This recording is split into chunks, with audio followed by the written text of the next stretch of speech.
Romantic নায়িকা থেকে villain এবার সম্পূর্ণ নতুন রূপে ফিরতে চান পূর্ণিমা।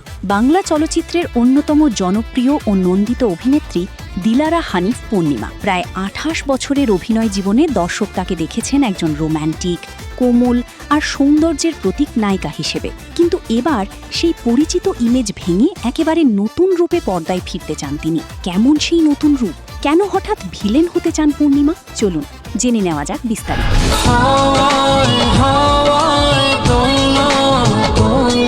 সম্প্রতি নিজের অভিনয় জীবন ও ভবিষ্যৎ পরিকল্পনা নিয়ে কথা বলতে গিয়ে পূর্ণিমা এমন একটি ইচ্ছার কথা জানিয়েছেন যা অনেক ভক্তকেই অবাক করেছে। তিনি বলেন, দীর্ঘ ক্যারিয়ারে অসংখ্য রোম্যান্টিক, পারিবারিক ও আবেগঘন চরিত্রে অভিনয় করলেও আজ পর্যন্ত কেউ তাকে নেগেটিভ বা ভিলেন চরিত্রে ভাবেননি। পূর্ণিমার ভাষায়, সবাই আমাকে সুন্দরী, রোম্যান্টিক ও পরিপাটি ইমেজেই দেখে অভ্যস্ত, কিন্তু এবার আমি চাই এর সম্পূর্ণ বিপরীত একটি চরিত্রে অভিনয় করতে, এমন একটি ভিলেন চরিত্র যেটিকে দেখে দর্শক ঘৃণা করবে। এই বক্তব্যের মাধ্যমে স্পষ্ট, তিনি শুধু ভিন্ন একটি চরিত্রই নয়, বরং নিজের অভিনয় দক্ষতার নতুন দিকটিও দর্শকদের সামনে তুলে ধরতে চান।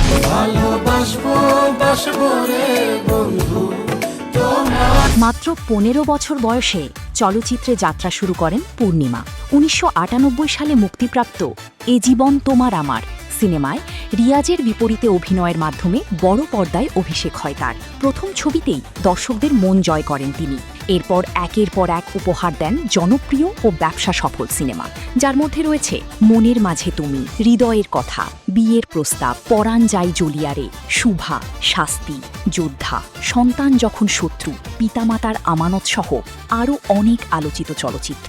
রিয়াজ, শাকিব খান, ফেরদৌস, মান্না, আলমগীর সহ সময়ের প্রায় সব জনপ্রিয় নায়কের সঙ্গে জুটি বেঁধে অভিনয় করেছেন তিনি। অভিনয়ের স্বীকৃতিস্বরূপ কাজী হায়াত পরিচালিত ওরা আমাকে ভালো হতে দিল না চলচ্চিত্রের জন্য অর্জন করেন জাতীয় চলচ্চিত্র পুরস্কার। বর্তমানে আগের মতো নিয়মিত সিনেমায় দেখা না গেলেও অভিনয় থেকে নিজেকে সরিয়ে নেননি পূর্ণিমা। তার অভিনীত গাংচিল ও জ্যাম সিনেমা মুক্তির অপেক্ষায় রয়েছে।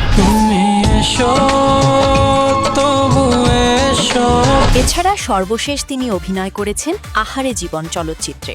নতুন নতুন সিনেমার প্রস্তাবও পাচ্ছেন। তবে এখন আর শুধু নায়িকার চরিত্র নয়, তিনি অপেক্ষা করছেন এমন একটি শক্তিশালী গল্পের যেখানে একজন ভয়ঙ্কর, রহস্যময় কিংবা মনস্তাত্ত্বিক ভিলেন হিসেবে নিজেকে নতুনভাবে আবিষ্কার করতে পারবেন।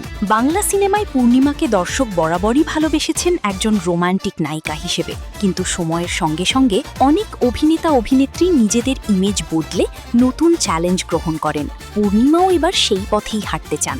এখন দেখার বিষয়, কোনো নির্মাতা কি তার এই ইচ্ছাকে বাস্তবে রূপ দেন?